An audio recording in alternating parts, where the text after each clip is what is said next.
School শিক্ষক ছিলাম।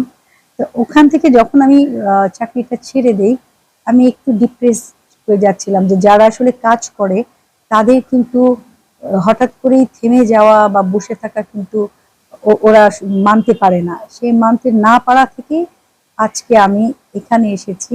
প্রত্যেকটা মায়ের কাছ থেকে মেয়েরা যা শিখে, প্রত্যেকটা মেয়েই যা পারে আমিও তাই পারতাম। সবসময় কিন্তু টাকাটাই পুঁজি না, নিজের ভিতরের যে দক্ষতা সেটাও কিন্তু একটা বড় পুঁজি। ট্রেনিংটা নেওয়ার পর আমি বুঝতে পারলাম যে আমার আমি এখন আরো অনেক বেশি আগাতে পারবো। এটা নিয়ে কাজ করতে চাইতো না, বলতো যে এটা কোনো পেশা না, এটা তো বাবুর্চি এই টাইপের।